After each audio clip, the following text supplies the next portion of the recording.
ਸਤਿ ਸ਼੍ਰੀ ਅਕਾਲ। ਤੁਸੀਂ ਵੇਖ ਰਹੇ ਹੋ ਪੰਜਾਬ ਮੇਲ USA ਟੀਵੀ। ਮੈਂ ਹਾਂ ਸੰਜੀਵ ਯਸ਼ ਖੰਨਾ। ਖਬਰਾਂ ਦੇ ਬੁਲੇਟਿਨ ਦੇ ਵਿੱਚ ਸਵਾਗਤ। ਖਬਰਾਂ ਦੇ ਬੁਲੇਟਿਨ ਦੇ ਸਪਾਂਸਰਸ ਨੇ ਰੀਮੈਕਸ ਦੇ ਰੀਅਲਟਰ ਗੁਰਜਤਿੰਦਰ ਸਿੰਘ ਰੰਧਾਵਾ। ਹਰ ਤਰ੍ਹਾਂ ਦੀ ਪ੍ਰਾਪਰਟੀ ਖਰੀਦਣ ਅਤੇ ਵੇਚਣ ਲਈ ਤੁਸੀਂ ਉਹਨਾਂ ਨੂੰ ਸੰਪਰਕ ਕਰ ਸਕਦੇ ਹੋ। Phone number 9163209444। ਪੇਸ਼ ਨੇ ਚੋਣਵੀਆਂ ਖਬਰਾਂ। ਬ੍ਰਾਜ਼ੀਲ ਵਿੱਚ ਲੋਕਤੰਤਰੀ ਅਦਾਰਿਆਂ ਤੇ ਹੋਏ ਹਮਲੇ ਦੀ ਬਾਈਡਨ ਨੇ ਕੀਤੀ ਨਿੰਦਾ। ਕੈਲੀਫੋਰਨੀਆ ਵਿੱਚ ਹੜ੍ਹ ਕਾਰਨ ਹਾਲਾਤ ਹੋਏ ਖਰਾਬ। ਪਾਣੀ ਵਿੱਚ ਡੁੱਬਿਆ ਪੂਰਾ ਸ਼ਹਿਰ। 17 ਲੋਕਾਂ ਦੀ ਮੌਤ। 55 ਯਾਤਰੀਆਂ ਨੂੰ ਲਏ ਬਿਨਾਂ ਗੋ ਫਸਟ ਦਾ ਜਹਾਜ਼ ਉੱਡਿਆ। ਆਲਮੀ ਢਾਂਚੇ ਵਿੱਚ ਪ੍ਰਵਾਸੀ ਭਾਰਤੀ ਅਹਿਮ ਤਾਕਤ। ਮੁੱਖ ਮੰਤਰੀ ਭਗਵੰਤ ਮਾਨ ਦੀ PCS ਅਫਸਰਾਂ ਨੂੰ ਚੇਤਾਵਨੀ। ਸੈਕਰਾਮੈਂਟੋ ਕਾਉਂਟੀ ਸੁਪਰਵਾਈਜ਼ਰਾਂ ਦਾ ਹੋਇਆ ਸਹੁੰ ਚੁੱਕ ਸਮਾਗਮ। ਲਖੀਮਪੁਰ ਖੀਰੀ ਹਿੰਸਾ ਮਾਮਲੇ ਦੀ ਸੁਣਵਾਈ ਪੂਰੀ ਕਰਨ ਵਿੱਚ 5 ਸਾਲ ਲੱਗਣਗੇ। ਸੁਪਰੀਮ ਕੋਰਟ ਦਾ ਵੱਡਾ ਫੈਸਲਾ। ਚੰਡੀਗੜ੍ਹ ਵਿੱਚ ਇੰਡੀਪੈਂਡੈਂਟ ਘਰਾਂ ਨੂੰ ਫਲੈਟ ਬਣਾ ਕੇ ਵੇਚਣ ਤੇ ਲਗਾਈ ਪਾਬੰਦੀ। ਟੋਲ ਪਲਾਜ਼ਿਆਂ ਤੇ ਕਿਸਾਨਾਂ ਦਾ ਧਰਨਾ। NHAI ਪਹੁੰਚਿਆ ਹਾਈ ਕੋਰਟ। ਸੁਰੱਖਿਆ ਦੀ ਲਾਈ ਗੁਹਾਰ। ਚੀਨ ਨੂੰ ਪਛਾੜ ਦੁਨੀਆ ਦਾ ਸਭ ਤੋਂ ਵੱਧ ਆਬਾਦੀ ਵਾਲਾ ਦੇਸ਼ ਬਣ ਜਾਵੇਗਾ ਭਾਰਤ। UN ਦੀ ਰਿਪੋਰਟ ਵਿੱਚ ਦਾਅਵਾ। ਸ਼ਹੀਦ ਭਗਤ ਸਿੰਘ ਦੀ ਵਿਚਾਰਧਾਰਾ ਸਾਰੀਆਂ ਸਮੱਸਿਆਵਾਂ ਦਾ ਹੱਲ। ਬ੍ਰਾਜ਼ੀਲ ਦੰਗਿਆਂ ਦੇ ਦੋਸ਼ ਹੇਠ 1500 ਵਿਅਕਤੀ ਹਿਰਾਸਤ ਵਿੱਚ। ਐਲਨ ਮਸਕ ਨੂੰ ਵੱਡਾ ਝਟਕਾ। $180 ਅਰਬ ਗੁਆਉਣ ਵਾਲੇ ਦੁਨੀਆ ਦੇ ਪਹਿਲੇ ਸ਼ਖਸ ਬਣੇ। ਪੰਜਾਬ ਤੇ ਹਰਿਆਣਾ ਨੂੰ ਛਿੜੇਗਾ ਕਾਂਬਾ। ਮੌਸਮ ਵਿਭਾਗ ਦੀ ਭਵਿੱਖਬਾਣੀ ਨੇ ਵਧਾਈ ਹੋਰ ਚਿੰਤਾ। ਹੁਣ ਖਬਰਾਂ ਵਿਸਥਾਰ ਦੇ ਵਿੱਚ।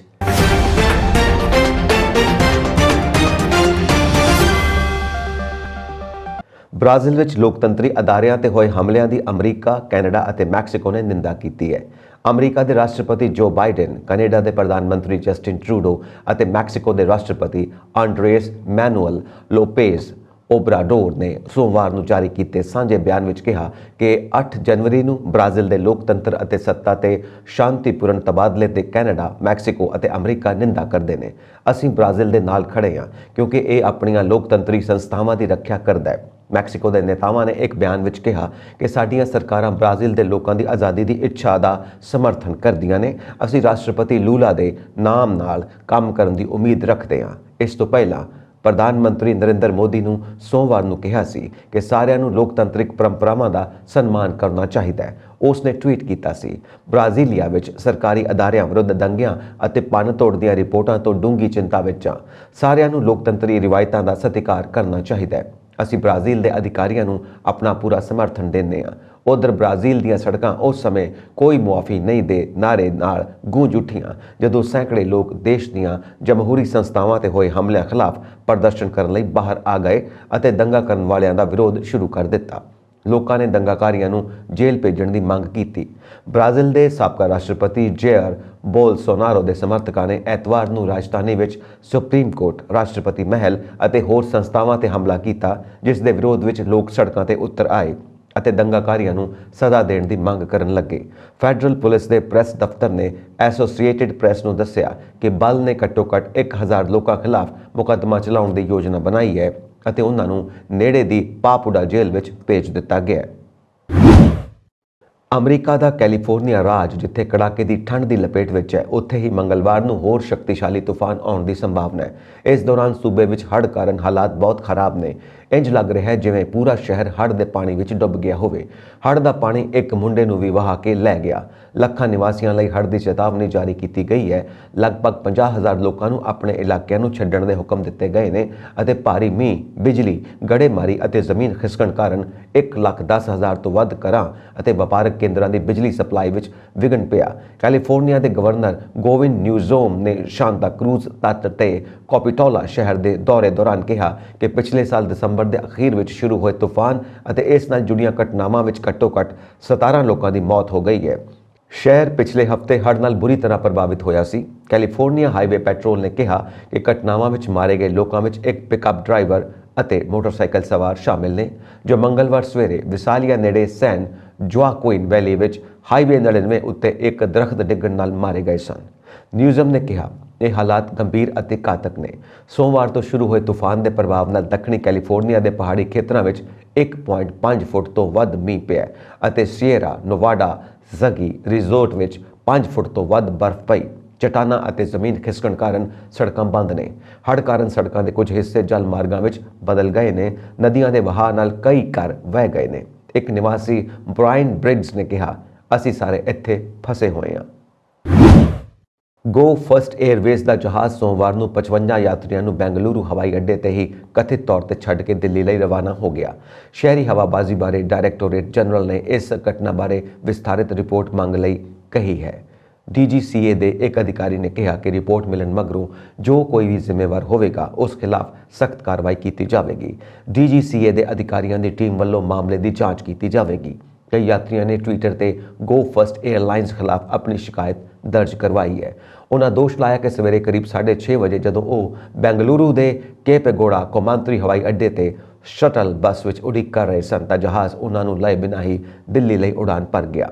에ਅਰਲਾਈਨ ਨੇ ਘਟਨਾ ਤੇ ਟਿੱਪਣੀ ਕਰਨ ਤੋਂ ਇਨਕਾਰ ਕਰ ਦਿੱਤਾ। ਕੰਪਨੀ ਨੇ ਯਾਤਰੀਆਂ ਨੂੰ ਵੇਰਵੇ ਸਾਂਝੇ ਕਰਨ ਦੀ ਅਪੀਲ ਕਰਦਿਆਂ ਉਹਨਾਂ ਨੂੰ ਹੋਈ ਪਰੇਸ਼ਾਨੀ ਲਈ ਅਫਸੋਸ ਜ਼ਾਹਿਰ ਕੀਤਾ ਹੈ। ਯਾਤਰੀਆਂ ਨੂੰ 4 ਘੰਟਿਆਂ ਬਾਅਦ ਸਵੇਰੇ 10 ਵਜੇ ਦੇ ਕਰੀਬ ਦੂਜੇ ਜਹਾਜ਼ ਰਾਹੀਂ ਦਿੱਲੀ ਭੇਜਿਆ ਗਿਆ। ਰਾਸ਼ਟਰਪਤੀ ਦ੍ਰੋਪਦੀ ਮੁਰਮੂ ਨੇ ਅੱਜ ਕਿਹਾ ਕਿ ਵਿਦੇਸ਼ਾਂ ਵਿੱਚ ਰਹਿ ਰਿਹਾ ਭਾਰਤੀ ਭਾਈਚਾਰਾ ਆਲਮੀ ਢਾਂਚੇ ਵਿੱਚ ਇੱਕ ਮਹੱਤਵਪੂਰਨ ਤੇ ਵਿਲੱਖਣ ਤਾਕਤ ਬਣ ਗਿਆ ਹੈ। ਇੱਥੇ ਪ੍ਰਵਾਸੀ ਭਾਰਤੀ ਦਿਵਸ ਸੰਮੇਲਨ ਮੌਕੇ ਇੱਕ ਸੈਸ਼ਨ ਨੂੰ ਸੰਬੋਧਨ ਕਰਦਿਆਂ ਮੁਰਮੂ ਨੇ ਵੱਖ-ਵੱਖ ਖੇਤਰਾਂ ਵਿੱਚ ਤਰੱਕੀ ਕਰਨ ਲਈ ਪ੍ਰਵਾਸੀ ਭਾਰਤੀਆਂ ਦੀ ਸ਼ਲਾਘਾ ਕੀਤੀ। ਉਹਨਾਂ ਕਿਹਾ ਕਿ ਇਹ ਸਾਰੇ ਆਪਣੀ ਮਿਹਨਤ ਤੇ ਦ੍ਰਿੜ ਇਰਾਦੇ ਨਾਲ ਸਫਲ ਹੋਏ ਨੇ। ਰਾਸ਼ਟਰਪਤੀ ਨੇ ਕਿਹਾ ਕਿ ਵਿਦੇਸ਼ਾਂ ਵਿੱਚ ਭਾਰਤੀ ਭਾਈਚਾਰਾ ਹਰ ਖੇਤਰ ਵਿੱਚ ਪੂਰੀ ਊਰਜਾ ਨਾਲ ਅੱਗੇ ਵਧ ਰਿਹਾ ਹੈ ਤੇ ਆਤਮ ਵਿਸ਼ਵਾਸ ਨਾਲ ਭਰਿਆ ਹੋਇਆ ਹੈ। ਉਹਨਾਂ ਕਿਹਾ ਕਿ ਪ੍ਰਵਾਸੀ ਭਾਰਤੀਆਂ ਨੇ ਬੇਮਿਸਾਲ ਸਮਰਪਣ ਤੇ ਸਖਤ ਮਿਹਨਤ ਨਾਲ ਕਈ ਚੁਣੌਤੀਆਂ ਸਰ ਕੀਤੀਆਂ ਨੇ। ਉਹ ਕਲਾ, ਸਾਹਿਤ, ਸਿਆਸਤ, ਕਾਰੋਬਾਰ, ਸਿੱਖਿਆ, ਵਿਗਿਆਨ, ਤਕਨੀਕੀ ਤੇ ਦਾਨ ਦੇ ਖੇਤਰ ਵਿੱਚ ਅੱਗੇ ਰਹੇ ਨੇ। ਇਸ ਮੌਕੇ ਰਾਸ਼ਟਰਪਤੀ ਨੇ ਚੋਣਵੀਆਂ ਸ਼ਖਸੀਅਤਾਂ ਨੂੰ ਪ੍ਰਵਾਸੀ ਭਾਰਤੀ ਪੁਰਸਕਾਰਾਂ ਨਾਲ ਵੀ ਨਿਵਾਜ਼ਿਆ। ਇਹ ਸਨਮਾਨ ਪ੍ਰਵਾਸੀ ਭਾਰਤੀਆਂ ਨੂੰ ਦੇਸ਼ ਵਿਦੇਸ਼ ਵਿੱਚ ਹਾਸਿਲ ਕੀਤੀਆਂ ਉਹਨਾਂ ਦੀਆਂ ਉਪਲਬਧੀਆਂ ਲਈ ਦਿੱਤੇ ਗਏ ਨੇ। ਇਸ ਮੌਕੇ ਵਿਦੇਸ਼ ਮੰਤਰੀ S ਜੈਸ਼ੰਕਰ ਤੇ ਨਾਗਰਿਕ ਹਵਾਬਾਜ਼ੀ ਬਾਰੇ ਮੰਤਰੀ ਜੋਤਿਰਦਿੱਤਿਆ ਸਿੰਧੀਆ ਵੀ ਹਾਜ਼ਰ ਸਨ। ਇਸ ਤੋਂ ਪਹਿਲਾਂ ਰਾਸ਼ਟਰਪਤੀ ਮੁਰਮੂ ਨੇ ਸੁਰੀਨਾਮ ਦੇ ਰਾਸ਼ਟਰਪਤੀ ਚੰਦਰੀਆਕਾ ਪ੍ਰਸਾਦ ਸੰਤੋਖੀ ਤੇ ਗਿਆਨਾ ਦੇ ਰਾਸ਼ਟਰਪਤੀ ਇਰਫਾਨ ਅਲੀ ਨਾਲ ਰਸਮੀ ਮੁਲਾਕਾਤ ਕੀਤੀ। ਉਹਨਾਂ ਮੁਲਕਾਂ ਵਿਚਾਲੇ ਸੰਬੰਧ ਤੇ ਸਹਿਯੋਗ ਮਜ਼ਬੂਤ ਕਰਨ ਦੇ ਵੱਖ-ਵੱਖ ਪੱਖਾਂ ਤੇ ਵਿਚਾਰ ਚਰਚਾ ਕੀਤੀ। ਜ਼ਿਕਰਯੋਗ ਹੈ ਕਿ ਅਲੀ ਇਸ ਸੰਮੇਲਨ ਦੇ ਮੁੱਖ ਮਹਿਮਾਨ ਨੇ। ਪੰਜਾਬ ਵਿਜੀਲੈਂਸ ਬਿਊਰੋ ਵੱਲੋਂ PCS ਅਫਸਰ ਖਿਲਾਫ ਕੀਤੀ ਗਈ ਕਾਰਵਾਈ ਤੋਂ ਬਾਅਦ ਪੰਜਾਬ ਸਰਕਾਰ ਅਤੇ PCS ਅਫਸਰਾਂ ਵਿਚਕਾਰ ਕੁੜੱਤਣ ਵੱਧਦੀ ਜਾ ਰਹੀ ਹੈ। ਅੱਜ ਲਗਾਤਾਰ ਤੀਜੇ ਦਿਨ PCS ਅਫਸਰ ਹੜਤਾਲ ਤੇ ਨੇ। ਹੁਣ ਪੰਜਾਬ ਸਰਕਾਰ ਸਖਤ ਰੁਖ ਅਖਤਿਆਰ ਕਰ ਰਹੀ ਹੈ। ਅੱਜ ਮੁੱਖ ਮੰਤਰੀ ਭਗਵੰਤ ਸਿੰਘ ਮਾਨ ਨੇ PCS ਅਫਸਰਾਂ ਨੂੰ ਚੇਤਾਵਨੀ ਦਿੱਤੀ ਕਿ ਉਹ ਬਾਅਦ ਦੁਪਹਿਰ 2 ਵਜੇ ਤੱਕ ਡਿਊਟੀ ਤੇ ਵਾਪਸ ਆ ਜਾਣ, ਨਹੀਂ ਤਾਂ ਉਹਨਾਂ ਨੂੰ ਮੁਅੱਤਲ ਕਰ ਦਿੱਤਾ ਜਾਵੇਗਾ। ਮੁੱਖ ਮੰਤਰੀ ਨੇ ਅੱਜ ਸਵੇਰੇ ਟਵਿੱਟਰ ਰਾਹੀਂ ਪੱਤਰ ਜਾਰੀ ਕੀਤਾ ਹੈ, ਜਿਸ ਵਿੱਚ ਉਹਨਾਂ ਦਾ ਕਹਿਣਾ ਹੈ ਕਿ ਭ੍ਰਸ਼ਟਾਚਾਰ ਦੇ ਮਾਮਲੇ ਵਿੱਚ ਕੋਈ ਵੀ ਬਖਸ਼ਿਆ ਨਹੀਂ ਜਾਵੇਗਾ। ਭਾਵੇਂ ਮੰਤਰੀ ਹੋਵੇ, ਸੰਤਰੀ ਹੋਵੇ ਜਾਂ ਮੇਰਾ ਕੋਈ ਸਕਾ ਸੰਬੰਧੀ, ਜਨਤਾ ਦੇ ਇੱਕ ਪੈਸੇ ਦਾ ਹਿਸਾਬ ਲਿਆ ਜਾਵੇਗਾ। ਨਵੰਬਰ ਮਹੀਨੇ ਵਿੱਚ ਹੋਈਆਂ ਚੋਣਾਂ ਦੌਰਾਨ ਕਾਉਂਟੀ ਸੁਪਰਵਾਈਜ਼ਰ ਦੇ ਜਿਨ੍ਹਾਂ ਉਮੀਦਵਾਰਾਂ ਨੇ ਚੋਣ ਜਿੱਤੀ ਸੀ, ਉਹਨਾਂ ਦਾ ਸਹੁੰ ਚੁੱਕ ਸਮਾਗਮ ਕਾਉਂਟੀ ਦਫ਼ਤਰ ਵਿੱਚ ਹੋਇਆ। ਇਸ ਮੌਕੇ ਸੁਰੱਖਿਆ ਦਸਤਿਆਂ ਵੱਲੋਂ ਮਾਰਚ ਕੀਤਾ ਗਿਆ। ਉਪਰੰਤ ਰਾਸ਼ਟਰੀ ਝੰਡੇ ਨੂੰ ਸਲਾਮੀ ਦਿੱਤੀ ਗਈ। ਇਸ ਦੌਰਾਨ ਨਵੇਂ ਚੁਣੇ ਗਏ ਬੋਰਡ ਮੈਂਬਰਾਂ ਨੂੰ ਸਹੁੰ ਚੁਕਾਈ ਗਈ, ਜਿਨ੍ਹਾਂ ਵਿੱਚ ਪੈਟ ਹਿਊਮ ਤੋਂ ਇਲਾਵਾ ਸੂ ਫਰੋਸਟ, ਰਿਚ ਡੇਸਮੰਡ, ਪੈਟਰਿਕ ਕੈਨੇਡੀ ਅਤੇ ਫਿਲ ਸੇਰਨਾ ਵੀ ਸ਼ਾਮਿਲ ਸਨ। ਸਹੁੰ ਚੁੱਕ ਸਮਾਗਮ ਦੌਰਾਨ ਕਾਉਂਟੀ ਹਾਲ ਖਚਾਖਚ ਭਰਿਆ ਹੋਇਆ ਸੀ। ਇਸ ਮੌਕੇ ਵੱਖ-ਵੱਖ ਆਗੂ ਅਤੇ ਸਰਕਾਰੀ ਅਧਿਕਾਰੀ ਵਿਸ਼ੇਸ਼ ਤੌਰ ਤੇ ਹਾਜ਼ਰ ਹੋਏ, ਜਿਨ੍ਹਾਂ ਵਿੱਚ ਡਿਸਟ੍ਰਿਕਟ ਅਟਾਰਨੀ ਤੀਨ ਹੋ, ਸਾਬਕਾ ਕਾਉਂਟੀ ਸੁਪਰਵਾਈਜ਼ਰ ਡੌਨ ਨਟੋਲੀ, ਸਿੱਖ ਭਾਈਚਾਰੇ ਵੱਲੋਂ ਗਾਲਟ ਸਿਟੀ ਦੇ ਵਾਈਸ ਮੇਅਰ ਪ੍ਰਗਟ ਸਿੰਘ ਸੰਧੂ, ਐਲਕ ਗਰੋਵ ਸਿਟੀ ਦੇ ਕਮਿਸ਼ਨਰ ਗੁਰਜਤਿੰਦਰ ਸਿੰਘ ਰੰਧਾਵਾ ਨੇ ਵੀ ਇਸ ਸਮਾਗਮ ਵਿੱਚ ਸ਼ਮੂਲੀਅਤ ਕੀਤੀ। ਚੁਣੇ ਗਏ ਸੁਪਰਵਾਈਜ਼ਰਾਂ ਨੇ ਇਸ ਮੌਕੇ ਆਪੋ ਆਪਣੇ ਵਿਚਾਰ ਪੇਸ਼ ਕੀਤੇ ਅਤੇ ਕਿਹਾ ਕਿ ਉਹ ਆਪਣੇ ਇਲਾਕਿਆਂ ਦੇ ਕੰਮ ਪਹਿਲ ਦੇ ਆਧਾਰ ਤੇ ਕਰਵਾਉਣਗੇ। ਲਖੀਮਪੁਰ ਖੀਰੀ ਹਿੰਸਾ ਮਾਮਲੇ ਦੀ ਸੁਣਵਾਈ ਕਰ ਰਹੇ ਸੈਸ਼ਨ ਜੱਜ ਨੇ ਅੱਜ ਸੁਪਰੀਮ ਕੋਰਟ ਨੂੰ ਸੂਚਿਤ ਕੀਤਾ ਕਿ ਆਮ ਤੌਰ ਤੇ ਮੁਕੱਦਮੇ ਦੀ ਸੁਣਵਾਈ ਪੂਰੀ ਹੋਣ ਵਿੱਚ 5 ਸਾਲ ਲੱਗ ਸਕਦੇ ਨੇ। ਲਖੀਮਪੁਰ ਖੀਰੀ ਹਿੰਸਾ ਮਾਮਲੇ ਵਿੱਚ ਕੇਂਦਰੀ ਮੰਤਰੀ ਅਜੇ ਕੁਮਾਰ ਮਿਸ਼ਰਾ ਦਾ ਪੁੱਤਰ ਆਸ਼ੀਸ਼ ਮਿਸ਼ਰਾ ਵੀ ਮੁਲਜ਼ਮ ਹੈ। ਸੁਪਰੀਮ ਕੋਰਟ ਨੂੰ ਲਿਖੇ ਪੱਤਰ ਵਿੱਚ ਵਧੀਕ ਸੈਸ਼ਨ ਜੱਜ ਨੇ ਕਿਹਾ ਕਿ ਕੇਸ ਵਿੱਚ ਇਸਤਗਾਸਾ ਪੱਖ ਦੇ 208 ਗਵਾਹ, 171 ਦਸਤਾਵੇਜ਼ ਅਤੇ ਫੋਰੈਂਸਿਕ ਸਾਇੰਸ ਲੈਬੋਰੇਟਰੀ ਦੀਆਂ 27 ਰਿਪੋਰਟਾਂ ਨੇ।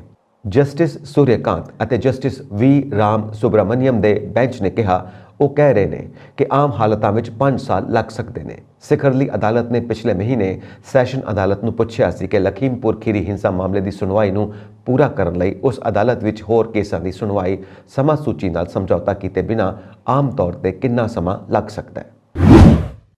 ਭਾਰਤੀ ਖੁਰਾਕ ਨਿਗਮ ਵਿੱਚ ਭ੍ਰਿਸ਼ਟਾਚਾਰ ਦੇ ਸਬੰਧ ਵਿੱਚ CBI ਨੇ ਪੰਜਾਬ ਸਣੇ 50 ਥਾਵਾਂ ਤੇ ਛਾਪੇ ਮਾਰੇ ਤੇ ਇੱਕ DGM ਨੂੰ ਗ੍ਰਿਫਤਾਰ ਕਰ ਲਿਆ। CBI ਨੇ ਅੱਜ ਭਾਰਤੀ ਖੁਰਾਕ ਨਿਗਮ ਵਿੱਚ ਕਥਿਤ ਭ੍ਰਿਸ਼ਟਾਚਾਰ ਖਿਲਾਫ ਕਾਰਵਾਈ ਸ਼ੁਰੂ ਕੀਤੀ ਤੇ DGM ਨੂੰ ਗ੍ਰਿਫਤਾਰ ਕਰਨ ਤੋਂ ਬਾਅਦ ਪੰਜਾਬ, ਹਰਿਆਣਾ ਅਤੇ ਦਿੱਲੀ ਵਿੱਚ 50 ਥਾਵਾਂ ਤੇ ਤਲਾਸ਼ੀ ਲਈ। ਨੈਸ਼ਨਲ ਕੰਪਨੀ ਲਾਅ ਐਪੀਲੇਟ ਟ੍ਰਿਬਿਊਨਲ ਨੇ ਭਾਰਤੀ ਮੁੱਕੇਬਾਜ਼ੀ ਕਮਿਸ਼ਨ ਵੱਲੋਂ ਗੂਗਲ ਦੀ ਪਲੇ ਸਟੋਰ ਦੀਆਂ ਨੀਤੀਆਂ ਕਾਰਨ ਉਸ ਤੇ ਲਗਾਏ ਗਏ 936.44 ਕਰੋੜ ਰੁਪਏ ਦੇ ਜੁਰਮਾਨੇ ਤੇ ਰੋਕ ਲਗਾਉਣ ਤੋਂ ਇਨਕਾਰ ਕਰ ਦਿੱਤਾ। ਟ੍ਰਿਬਿਊਨਲ ਨੇ ਗੂਗਲ ਨੂੰ 936.44 ਕਰੋੜ ਰੁਪਏ ਦੇ ਜੁਰਮਾਨੇ ਦਾ 10% ਜਮ੍ਹਾਂ ਕਰਨ ਦਾ ਨਿਰਦੇਸ਼ ਦਿੱਤਾ ਹੈ। ਟ੍ਰਿਬਿਊਨਲ ਨੇ 17 ਅਪ੍ਰੈਲ ਨੂੰ ਜੁਰਮਾਨੇ ਖਿਲਾਫ ਗੂਗਲ ਦੀ ਅਪੀਲ ਤੇ ਸੁਣਵਾਈ ਰੱਖੀ ਹੈ। ਸੁਪਰੀਮ ਕੋਰਟ ਨੇ ਸਥਾਈ ਵਿਕਾਸ ਅਤੇ ਵਾਤਾਵਰਣ ਦੀ ਸੁਰੱਖਿਆ ਵਿਚਕਾਰ ਢੁਕਵਾਂ ਤਵਾਜ਼ਨ ਬਣਾਉਣ ਤੇ ਜ਼ੋਰ ਦਿੰਦਿਆਂ ਚੰਡੀਗੜ੍ਹ ਦੇ 1 ਤੋਂ ਲੈ ਕੇ 30 ਸੈਕਟਰ ਤੱਕ ਦੇ ਮਕਾਨਾਂ ਨੂੰ ਅਪਾਰਟਮੈਂਟ ਵਿੱਚ ਬਦਲਣ ਤੇ ਰੋਕ ਲਗਾ ਦਿੱਤੀ ਹੈ। ਸਿਖਰਲੀ ਅਦਾਲਤ ਨੇ ਵਿਧਾਨ ਪਾਲਿਕਾ, ਕਾਰਜਪਾਲਿਕਾ ਅਤੇ ਕੇਂਦਰ ਤੇ ਸੂਬਾ ਪੱਧਰ ਤੇ ਨੀਤੀ ਨਿਰਮਾਤਾਵਾਂ ਨੂੰ ਅਪੀਲ ਕੀਤੀ ਹੈ ਕਿ ਉਹ ਸ਼ਹਿਰੀ ਵਿਕਾਸ ਦੀ ਇਜਾਜ਼ਤ ਦੇਣ ਤੋਂ ਪਹਿਲਾਂ ਵਾਤਾਵਰਣ ਪ੍ਰਭਾਵ ਮੁਲਾਂਕਣ ਦੇ ਅਧਿਐਨ ਦਾ ਲੋੜੀਂਦਾ ਪ੍ਰਬੰਧ ਜ਼ਰੂਰ ਕਰਨ। ਜਸਟਿਸ BR ਗਵਈ ਅਤੇ BV ਨਾਗਰਤਨਾ ਦੇ ਬੈਂਚ ਨੇ 1960 ਦੇ ਨਿਯਮਾਂ ਦੇ ਨਿਯਮ 14, ਸਾਲ 2007 ਦੇ ਨਿਯਮ ਦੇ ਨਿਯਮ 16 ਅਤੇ 2001 ਦੇ ਮਨਸੁਖ ਨਿਯਮ ਦੇ ਆਧਾਰ ਤੇ ਚੰਡੀਗੜ੍ਹ ਦੇ ਫੇਜ਼ 1 ਦੇ ਰਿਹਾਇਸ਼ੀ ਘਰਾਂ ਦੀ ਵੰਡ ਅਤੇ ਉਹਨਾਂ ਨੂੰ ਅਪਾਰਟਮੈਂਟਾਂ ਵਿੱਚ ਬਦਲਣ ਤੇ ਪਾਬੰਦੀ ਲਗਾਉਣ ਦਾ ਹੁਕਮ ਦਿੱਤਾ ਹੈ। ਪੰਜਾਬ ਵਿੱਚ ਕਿਸਾਨਾਂ ਵੱਲੋਂ 13 ਟੋਲ ਪਲਾਜ਼ਿਆਂ ਨੂੰ ਬੰਦ ਕੀਤੇ ਜਾਣ ਦਾ ਮਾਮਲਾ ਹੁਣ ਹਾਈ ਕੋਰਟ ਪਹੁੰਚ ਗਿਆ ਹੈ। National highway authority of India ਨੇ ਪੰਜਾਬ, ਹਰਿਆਣਾ ਹਾਈ ਕੋਰਟ ਵਿੱਚ ਅਪੀਲ ਕੀਤੀ ਹੈ। ਪਟੀਸ਼ਨ ਵਿੱਚ ਟੋਲ ਸ਼ੁਰੂ ਕਰਨ ਅਤੇ ਮੁਲਾਜ਼ਮਾਂ ਦੀ ਸੁਰੱਖਿਆ ਲਈ ਢੁਕਵੇਂ ਨਿਰਦੇਸ਼ ਜਾਰੀ ਕਰਨ ਦੀ ਅਪੀਲ ਕੀਤੀ ਗਈ ਹੈ। ਜਸਟਿਸ ਵਿਨੋਦ ਭਾਰਦਵਾਜ ਨੇ ਕਿਹਾ ਕਿ ਹੁਣ ਮੰਗਾਂ ਦੀ ਪੂਰਤੀ ਲਈ ਸੜਕ, ਰੇਲ ਅਤੇ ਟੋਲ ਮਾਰਗਾਂ ਨੂੰ ਜਾਮ ਕਰਨ ਦਾ ਰੁਝਾਨ ਬਣ ਗਿਆ ਹੈ। ਪਟੀਸ਼ਨ ਨੂੰ ਵਿਆਪਕ ਲੋਕ ਹਿੱਤਾਂ ਨਾਲ ਸੰਬੰਧਿਤ ਦੱਸਿਆ ਉਹਨਾਂ ਇਸ ਨੂੰ ਚੀਫ ਜਸਟਿਸ ਕੋਲ ਭੇਜ ਦਿੱਤਾ। NHAI ਨੇ ਸੀਨੀਅਰ ਐਡਵੋਕੇਟ ਚੇਤਨ ਮਿੱਤਲ ਰਾਹੀਂ ਪਟੀਸ਼ਨ ਦਾਇਰ ਕੀਤੀ ਅਤੇ ਦੱਸਿਆ ਕਿ ਪ੍ਰਦਰਸ਼ਨਕਾਰੀਆਂ ਨੇ ਆਪਣੀਆਂ ਮੰਗਾਂ ਲਈ ਪੰਜਾਬ ਭਰ ਦੇ 13 ਟੋਲ ਪਲਾਜ਼ੇ ਬੰਦ ਕਰ ਦਿੱਤੇ ਨੇ। ਪਟੀਸ਼ਨਰ ਧਿਰ ਦਾ ਕਹਿਣਾ ਹੈ ਕਿ ਟੋਲ ਬੰਦ ਹੋਣ ਕਾਰਨ ਇੱਥੇ ਟੋਲ ਦੀ ਰਕਮ ਵਸੂਲ ਨਹੀਂ ਕੀਤੀ ਜਾ ਰਹੀ ਅਤੇ 17 ਦਸੰਬਰ ਤੋਂ 4 ਜਨਵਰੀ ਤੱਕ ਕਰੀਬ 26 ਕਰੋੜ 60 ਲੱਖ ਰੁਪਏ ਦਾ ਨੁਕਸਾਨ ਹੋਇਆ। ਪੰਜਾਬ ਦੇ ਅੰਮ੍ਰਿਤਸਰ, ਜਲੰਧਰ, ਫਿਰੋਜ਼ਪੁਰ, ਤਰਨਤਾਰਨ, ਹੁਸ਼ਿਆਰਪੁਰ, ਪਠਾਨਕੋਟ, ਕਪੂਰਥਲਾ ਅਤੇ ਬਰਨਾਲਾ ਦੇ ਟੋਲ ਪਲਾਜ਼ਿਆਂ ਨੂੰ ਧਰਨਾਕਾਰੀਆਂ ਨੇ ਬੰਦ ਕਰ ਦਿੱਤਾ ਹੈ। ਇਹਨਾਂ ਟੋਲ ਨਾਕਿਆਂ ਨੂੰ ਖੋਲ੍ਹਣ ਅਤੇ ਮੁਲਾਜ਼ਮਾਂ ਦੀ ਸੁਰੱਖਿਆ ਲਈ NHAI ਨੇ ਸੰਬੰਧਿਤ ਜ਼ਿਲ੍ਹਿਆਂ ਦੇ DC ਅਤੇ ਪੁਲਿਸ ਅਧਿਕਾਰੀਆਂ ਨੂੰ ਵੀ ਅਪੀਲ ਕੀਤੀ ਹੈ, ਪਰ ਕੋਈ ਫਾਇਦਾ ਨਹੀਂ ਹੋਇਆ। NHAI ਨੇ ਕਿਹਾ ਕਿ ਕਈ ਟੋਲਾਂ ਤੇ ਹੁਣ ਪ੍ਰਦਰਸ਼ਨਕਾਰੀਆਂ ਨੇ ਟੋਲ ਦੀ ਨਾਜਾਇਜ਼ ਵਸੂਲੀ ਸ਼ੁਰੂ ਕਰ ਦਿੱਤੀ ਹੈ। NHAI ਨੇ ਹਾਈ ਕੋਰਟ ਨੂੰ ਇਸ ਮਾਮਲੇ ਵਿੱਚ ਦਖਲ ਦੇਣ ਦੀ ਬੇਨਤੀ ਕੀਤੀ ਹੈ। ਪਟੀਸ਼ਨ ਵਿੱਚ ਪੰਜਾਬ ਸਰਕਾਰ ਸਣੇ ਪੰਜਾਬ ਦੇ 8 ਜ਼ਿਲ੍ਹਿਆਂ ਦੇ DC ਨੂੰ ਜਵਾਬਦੇਹ ਬਣਾਇਆ ਗਿਆ ਹੈ। ਪਟੀਸ਼ਨ ਵਿੱਚ NHAI ਨੇ ਕਿਹਾ ਕਿ ਇਸ ਪ੍ਰਦਰਸ਼ਨ ਕਾਰਨ ਕਰਮਚਾਰੀਆਂ ਦੀ ਸੁਰੱਖਿਆ ਖਤਰੇ ਵਿੱਚ ਹੈ ਅਤੇ NHAI ਨੂੰ ਵਿੱਤੀ ਨੁਕਸਾਨ ਵੀ ਝੱਲਣਾ ਪੈ ਰਿਹਾ ਹੈ। ਜਸਟਿਸ ਵਿਨੋਦ ਭਾਰਦਵਾਜ ਦੀ ਸਿੰਗਲ ਬੈਂਚ ਨੇ ਮਾਮਲੇ ਨੂੰ ਗੰਭੀਰ ਅਤੇ ਵਿਆਪਕ ਲੋਕ ਹਿੱਤ ਦਾ ਮੰਨਦਿਆਂ ਕਿਹਾ ਕਿ ਇਸ ਮਾਮਲੇ ਦੀ ਸੁਣਵਾਈ ਬੈਂਚ ਵੱਲੋਂ ਹੀ ਕੀਤੀ ਜਾਣੀ ਚਾਹੀਦੀ ਹੈ। ਅਜਿਹੇ ਵਿੱਚ ਉਹਨਾਂ ਨੇ ਇਸ ਲਈ ਬੈਂਚ ਤੈਅ ਕਰਨ ਲਈ ਪਟੀਸ਼ਨ ਨੂੰ ਚੀਫ ਜਸਟਿਸ ਕੋਲ ਭੇਜ ਦਿੱਤਾ। ਹਾਈ ਕੋਰਟ ਦੀ ਡਿਵੀਜ਼ਨ ਬੈਂਚ ਜਲਦੀ ਹੀ ਇਸ ਤੇ ਜਨਹਿਤ ਪਟੀਸ਼ਨ ਵਜੋਂ ਸੁਣਵਾਈ ਕਰੇਗੀ। ਸੰਯੁਕਤ ਰਾਸ਼ਟਰ ਦੇ ਜਨਸੰਖਿਆ ਵਿਭਾਗ ਦੀ ਤਾਜ਼ਾ ਰਿਪੋਰਟ ਦੇ ਅਨੁਸਾਰ ਭਾਰਤ ਅਗਲੇ 3 ਮਹੀਨਿਆਂ ਵਿੱਚ ਚੀਨ ਨੂੰ ਪਛਾੜ ਕੇ ਦੁਨੀਆ ਦਾ ਸਭ ਤੋਂ ਵੱਧ ਆਬਾਦੀ ਵਾਲਾ ਦੇਸ਼ ਬਣ ਸਕਦਾ ਹੈ। ਇਸ ਕਾਰਨ ਦੋਵਾਂ ਦੇਸ਼ਾਂ ਤੇ ਮਹੱਤਵਪੂਰਨ ਸਮਾਜਿਕ ਅਤੇ ਆਰਥਿਕ ਪ੍ਰਭਾਵ ਦੇਖਣ ਨੂੰ ਮਿਲ ਸਕਦੇ ਨੇ। ਰਟਗਰਜ਼ ਯੂਨੀਵਰਸਿਟੀ ਵਿੱਚ ਦੱਖਣੀ ਏਸ਼ੀਆਈ ਇਤਿਹਾਸ ਦੇ ਐਸੋਸੀਏਟ ਪ੍ਰੋਫੈਸਰ ਡਾਕਟਰ ਐਡਰੀ ਟ੍ਰੈਸਚਕੇ ਨੇ ਦੱਸਿਆ ਕਿ ਜ਼ਿਆਦਾਤਰ ਲੋਕ ਸੋਚਦੇ ਨੇ ਕਿ ਭਾਰਤ ਦੀ ਅਰਥ ਵਿਵਸਥਾ ਵਿੱਚ ਅਜੇ ਵੀ ਬਹੁਤ ਸੰਭਾਵਨਾਵਾਂ ਨੇ ਕਿਉਂਕਿ ਇਹ ਇੱਕ ਨੌਜਵਾਨ ਦੇਸ਼ ਹੈ। ਭਾਰਤ ਵਿੱਚ ਤੇਜ਼ੀ ਨਾਲ ਵੱਧ ਰਹੇ 1.41 ਬਿਲੀਅਨ ਲੋਕਾਂ ਵਿੱਚ ਲਗਭਗ 4 ਵਿੱਚੋਂ 1 ਦੀ ਉਮਰ 15 ਸਾਲ ਤੋਂ ਘੱਟ ਹੈ ਅਤੇ ਲਗਭਗ ਅੱਧੇ ਦੀ ਉਮਰ 25 ਸਾਲ ਤੋਂ ਘੱਟ ਹੈ। ਤੁਲਨਾਤਮਕ ਰੂਪ ਦੇ ਵਿੱਚ ਚੀਨ ਦੀ ਆਬਾਦੀ ਲਗਭਗ 1.45 ਬਿਲੀਅਨ ਹੈ, ਪਰ 25 ਸਾਲ ਤੋਂ ਘੱਟ ਉਮਰ ਦੇ ਲੋਕ ਆਬਾਦੀ ਦਾ ਸਿਰਫ 1/4 ਹਿੱਸਾ ਬਣਦੇ ਨੇ। ਟ੍ਰੈਸਚਕੇ ਨੇ ਕਿਹਾ ਕਿ ਭਾਰਤੀ ਉਪ ਮਹਾਦੀਪ ਨੇ ਹਮੇਸ਼ਾ ਇੱਕ ਮਜ਼ਬੂਤ ਮਨੁੱਖੀ ਆਬਾਦੀ ਦਾ ਸਮਰਥਨ ਕੀਤਾ ਹੈ। ਭਾਰਤ ਦੀ ਤੁਲਨਾ ਵੀ ਲੰਬੇ ਸਮੇਂ ਤੋਂ ਚੀਨ ਨਾਲ ਕੀਤੀ ਜਾ ਰਹੀ ਹੈ ਅਤੇ ਉਹਨਾਂ ਨੇ ਲੰਬੇ ਸਮੇਂ ਤੋਂ ਇੱਕ ਦੂਜੇ ਨਾਲ ਵਪਾਰ ਕੀਤਾ ਹੈ। 1950 ਤੋਂ ਬਾਅਦ ਭਾਰਤ ਅਤੇ ਚੀਨ ਨੇ ਵਿਸ਼ਵ ਦੀ ਜਨਸੰਖਿਆ ਵਾਧੇ ਦਾ ਅੰਦਾਜ਼ਨ 35% ਹਿੱਸਾ ਲਿਆ ਹੈ। ਚੀਨ ਵਿੱਚ ਗਲੋਬਲ ਉਦਯੋਗਿਕ ਸ਼ਕਤੀ ਵਜੋਂ ਉੱਭਰ ਰਿਹਾ ਹੈ। 2 ਆਬਾਦੀ ਕੇਂਦਰਾਂ ਨੂੰ ਮਿਲਾ ਕੇ ਦੁਨੀਆ ਦੇ ਲਗਭਗ 8 ਬਿਲੀਅਨ ਲੋਕਾਂ ਦਾ ਇੱਕ ਮਹੱਤਵਪੂਰਨ ਹਿੱਸਾ ਹੈ। ਇਸ ਸਭ ਦੇ ਬਾਵਜੂਦ ਚੀਨ ਨੇ 1980 ਵਿੱਚ ਵਨ ਚਾਈਲਡ ਪਾਲਿਸੀ ਨੂੰ ਲਾਂਚ ਕੀਤਾ ਸੀ। ਇਸ ਯੋਜਨਾ ਕਾਰਨ ਚੀਨ ਦੀ ਆਬਾਦੀ ਵਿੱਚ ਭਾਰੀ ਕਮੀ ਦੇਖਣ ਨੂੰ ਮਿਲੀ। ਉੱਥੇ ਹੀ ਹਾਲ ਹੀ ਦੇ 2 ਸਾਲਾਂ ਵਿੱਚ ਚੀਨ ਨੇ ਔਰਤਾਂ ਨੂੰ ਵੱਧ ਤੋਂ ਵੱਧ 3 ਬੱਚੇ ਪੈਦਾ ਕਰਨ ਦੀ ਇਜਾਜ਼ਤ ਦਿੱਤੀ ਹੈ। ਹਾਲਾਂਕਿ ਔਸਤ ਜਨਮ ਦਰ ਅਜੇ ਵੀ ਸਿਰਫ 1.2 ਹੈ। ਆਉਣ ਵਾਲੇ ਸਾਲਾਂ ਵਿੱਚ ਚੀਨ ਦੀ ਆਬਾਦੀ ਸਿਖਰ ਤੇ ਹੋਵੇਗੀ ਅਤੇ ਇਸ ਵਿੱਚ ਗਿਰਾਵਟ ਦੀ ਉਮੀਦ ਹੈ। ਚੀਨ ਵਿੱਚ ਜਨਸੰਖਿਆ ਦਾ ਵਾਧਾ ਪੱਧਰਾ ਹੋ ਰਿਹਾ ਹੈ ਅਤੇ ਸਸਤੇ ਮਜ਼ਦੂਰਾਂ ਦੀ ਸਪਲਾਈ ਵੀ ਇਸੇ ਤਰ੍ਹਾਂ ਹੋ ਸਕਦੀ ਹੈ। ਦੇਸ਼ ਦੇ ਕੁਝ ਹਿੱਸਿਆਂ ਵਿੱਚ ਉੱਚ ਬੇਰੁਜ਼ਗਾਰੀ ਦੇ ਬਾਵਜੂਦ ਹੁਨਰਮੰਦ ਹੱਥੀਂ ਕਿਰਤ ਦੀ ਘਾਟ ਹੋਰ ਸਪਸ਼ਟ ਹੁੰਦੀ ਜਾ ਰਹੀ ਹੈ। ਦੂਜੇ ਪਾਸੇ ਭਾਰਤ ਅਤੇ ਇਸ ਦੀ 1 ਅਰਬ ਤੋਂ ਵੱਧ ਆਬਾਦੀ ਦੀ ਵੱਧਦੀ ਆਬਾਦੀ ਕੁਝ ਢਿੱਲ ਤਾਂ ਚੁੱਕ ਸਕਦੀ ਹੈ, ਪਰ ਇਸ ਦੀ ਵਿਕਾਸ ਦਰ ਵੀ ਡਿੱਗ ਰਹੀ ਹੈ। ਭਾਰਤ ਦਾ ਉਦਯੋਗਿਕ ਬੁਨਿਆਦੀ ਢਾਂਚਾ ਚੀਨ ਜਿੰਨਾ ਮਜ਼ਬੂਤ ਨਹੀਂ ਹੈ ਅਤੇ ਜ਼ਿਆਦਾਤਰ ਆਬਾਦੀ ਵਾਧਾ ਇਸ ਦੇ ਗਰੀਬ ਖੇਤਰਾਂ ਵਿੱਚ ਕੇਂਦਰਿਤ ਹੈ। ਪੰਜਾਬ ਵਿੱਚ ਮੁੱਖ ਮੰਤਰੀ ਭਗਵੰਤ ਮਾਨ ਵੱਲੋਂ ਸਾਲਾਨਾ ਪ੍ਰੀਖਿਆਵਾਂ ਦੇ ਮੱਦੇਨਜ਼ਰ ਮਿਸ਼ਨ 100% ਗਿਵ ਯੂਅਰ ਬੈਸਟ ਮੁਹਿੰਮ ਸ਼ੁਰੂ ਕਰ ਦਿੱਤੀ ਗਈ। ਇਸ ਮੁਹਿੰਮ ਰਾਹੀਂ ਸਰਵੋਤਮ ਨਤੀਜੇ ਹਾਸਲ ਕਰਨ ਲਈ ਰਾਜ ਦੇ ਸਮੂਹ ਸਕੂਲਾਂ ਵਿੱਚ 8ਵੀਂ ਅਤੇ 10ਵੀਂ ਵਿੱਚ ਪੜ੍ਹਦੇ ਵਿਦਿਆਰਥੀਆਂ ਨੂੰ ਸਾਲਾਨਾ ਪ੍ਰੀਖਿਆਵਾਂ ਦੀ ਤਿਆਰੀ ਲਈ ਫੋਟੋਸਟੇਟ ਅਤੇ ਪ੍ਰਿੰਟਡ ਮੈਟੀਰੀਅਲ ਮੁਹੱਈਆ ਕਰਵਾਉਣ ਲਈ 3,25,98,504 ਰੁਪਏ ਦੀ ਗ੍ਰਾਂਟ ਦਿੱਤੀ ਗਈ ਹੈ।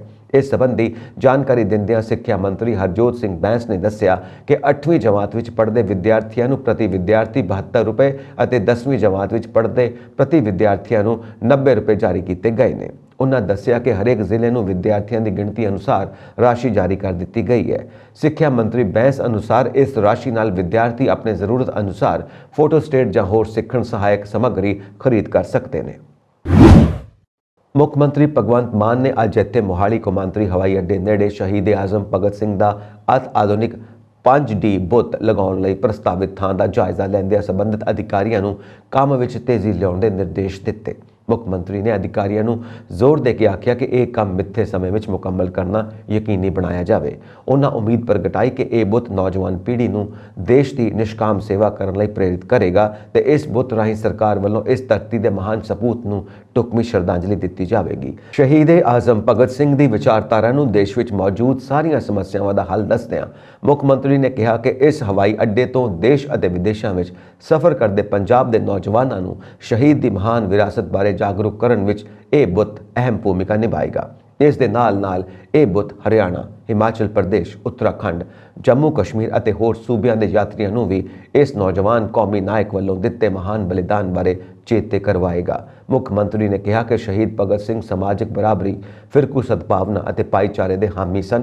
ਉਨ੍ਹਾਂ ਕਿਹਾ ਕਿ ਸ਼ਹੀਦ ਭਗਤ ਸਿੰਘ ਦਾ ਜੀਵਨ ਤੇ ਫਲਸਫਾ ਹਮੇਸ਼ਾ ਨੌਜਵਾਨ ਪੀੜ੍ਹੀ ਨੂੰ ਦੇਸ਼ ਭਗਤੀ ਦੇ ਜਜ਼ਬੇ ਨਾਲ ਮੁਲਕ ਦੀ ਸੇਵਾ ਕਰਨ ਲਈ ਪ੍ਰੇਰਿਤ ਕਰੇਗਾ। ਮੁੱਖ ਮੰਤਰੀ ਨੇ ਦੁਹਰਾਇਆ ਕਿ ਸੂਬਾ ਸਰਕਾਰ ਸ਼ਹੀਦ ਭਗਤ ਸਿੰਘ ਦੇ ਸੁਪਨਿਆਂ ਨੂੰ ਸਾਕਾਰ ਕਰਨ ਲਈ ਵਚਨਬੱਧ ਹੈ ਅਤੇ ਇਸ ਮਹਾਨ ਕਾਰਜ ਲਈ ਕੋਈ ਕਸਰ ਬਾਕੀ ਨਹੀਂ ਛੱਡੀ ਜਾਵੇਗੀ।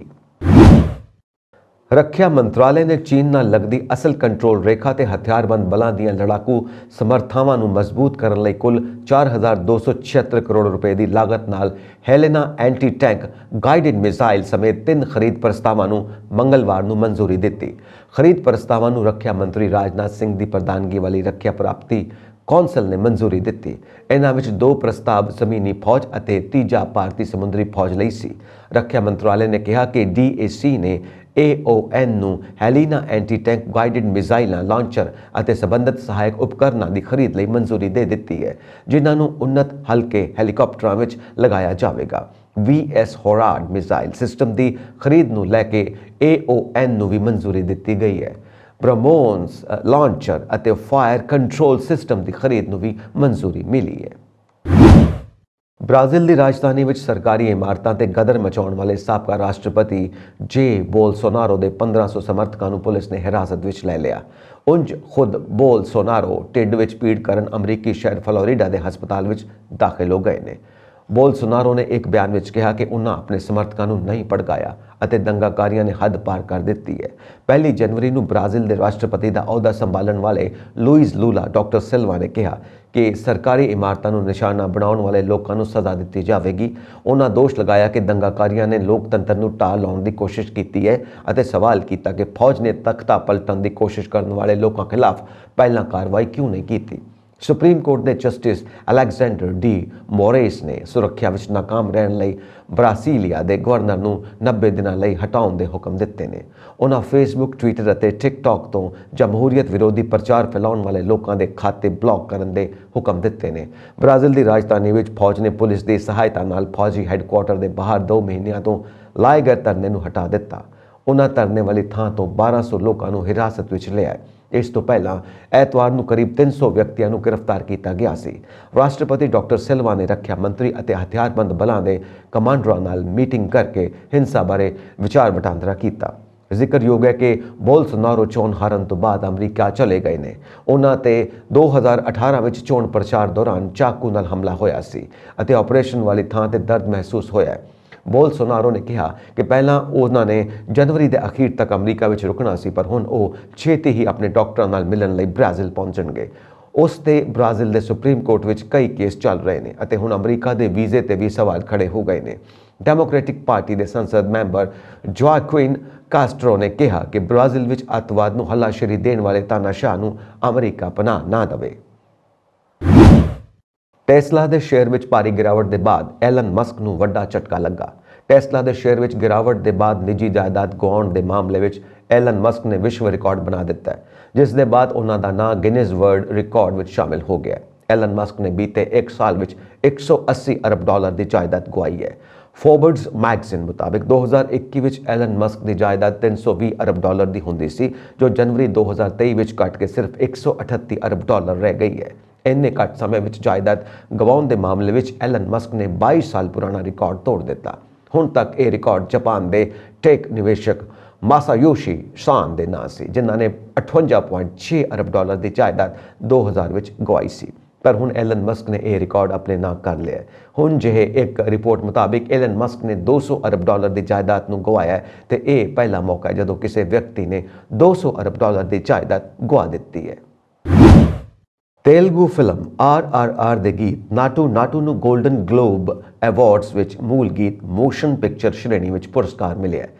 ਗੀਤ ਦੇ ਸੰਗੀਤਕਾਰ MM ਕਿਰਾਵਾਨੀ ਹਨ ਤੇ ਕਾਲ ਭੈਰਵ ਅਤੇ ਰਾਹੁਲ ਸਿਪਲੀਗੁੰਜ ਨੇ ਇਹ ਗਾਇਆ। ਪ੍ਰਧਾਨ ਮੰਤਰੀ ਨਰਿੰਦਰ ਮੋਦੀ ਨੇ ਪੁਰਸਕਾਰ ਮਿਲਣ ਤੇ ਵਧਾਈ ਦਿੱਤੀ ਹੈ। ਪੰਜਾਬ ਅਤੇ ਹਰਿਆਣਾ ਵਿੱਚ ਮੰਗਲਵਾਰ ਨੂੰ ਵੀ ਸੰਘਣੇ ਕੋਹਰੇ ਅਤੇ ਸੀਤ ਲਹਿਰ ਦਾ ਕਹਿਰ ਜਾਰੀ ਹੈ। ਬਠਿੰਡਾ ਵਿੱਚ ਘੱਟੋ-ਘੱਟ ਤਾਪਮਾਨ 2.4 ਅਤੇ ਭਿਵਾਨੀ ਵਿੱਚ ਘੱਟੋ-ਘੱਟ ਤਾਪਮਾਨ 3.8 ਡਿਗਰੀ ਸੈਲਸੀਅਸ ਰਿਹਾ। ਮੌਸਮ ਵਿਭਾਗ ਚੰਡੀਗੜ੍ਹ ਦੇ ਡਾਇਰੈਕਟਰ ਡਾਕਟਰ ਮਨਮੋਹਨ ਸਿੰਘ ਨੇ ਦੱਸਿਆ ਕਿ ਪੰਜਾਬ ਅਤੇ ਹਰਿਆਣਾ ਵਿੱਚ ਕਾਂਬਾ ਅਜੇ ਹੋਰ ਵਧੇਗਾ। ਉਧਰ ਹਿਮਾਚਲ ਵਿੱਚ ਬੁੱਧਵਾਰ ਤੋਂ ਆਉਂਦੇ 3 ਦਿਨ ਮੀਂਹ ਅਤੇ ਬਰਫ਼ਬਾਰੀ ਹੋਣ ਦੀ ਸੰਭਾਵਨਾ ਹੈ। ਮੌਸਮ ਵਿਭਾਗ ਨੇ 11 ਤੋਂ 13 ਜਨਵਰੀ ਤੱਕ ਸੂਬੇ ਵਿੱਚ ਮੀਂਹ ਅਤੇ ਬਰਫ਼ਬਾਰੀ ਦਾ ਅਨੁਮਾਨ ਪ੍ਰਗਟਾਇਆ। ਇਸ ਦੌਰਾਨ ਸੂਬੇ ਦੇ ਮੈਦਾਨੀ ਇਲਾਕਿਆਂ ਵਿੱਚ ਜਿੱਥੇ ਮੀਂਹ ਪੈ ਸਕਦਾ ਹੈ, ਉੱਥੇ ਹੀ ਉੱਪਰੀ ਖੇਤਰਾਂ ਵਿੱਚ ਬਰਫ਼ਬਾਰੀ ਦਾ ਅਨੁਮਾਨ ਹੈ। ਵਿਭਾਗ ਨੇ 12 ਜਨਵਰੀ ਨੂੰ ਚੰਬਾ, ਕਾਂਗੜਾ, ਮੰਡੀ, ਕੁੱਲੂ, ਸ਼ਿਮਲਾ, ਲਾਹੌਲ ਸਪੀਤੀ ਅਤੇ ਕਿੰਨੌਰ ਜ਼ਿਲ੍ਹੇ ਦੇ ਕੁਝ ਹਿੱਸਿਆਂ ਲਈ ਭਾਰੀ ਮੀਂਹ ਬਰਫ਼ਬਾਰੀ ਦਾ ਯੈਲੋ ਅਲਰਟ ਜਾਰੀ ਕੀਤਾ। ਮੌਸਮ ਵਿਭਾਗ ਮੁਤਾਬਿਕ ਪੰਜਾਬ ਵਿੱਚ 11 ਜਨਵਰੀ ਤੋਂ ਮੌਸਮ ਬਦਲੇਗਾ ਅਤੇ 12 ਜਨਵਰੀ ਨੂੰ ਮੀਂਹ ਦੇ ਅਸਾਰ ਦੱਸੇ ਜਾ ਰਹੇ ਨੇ।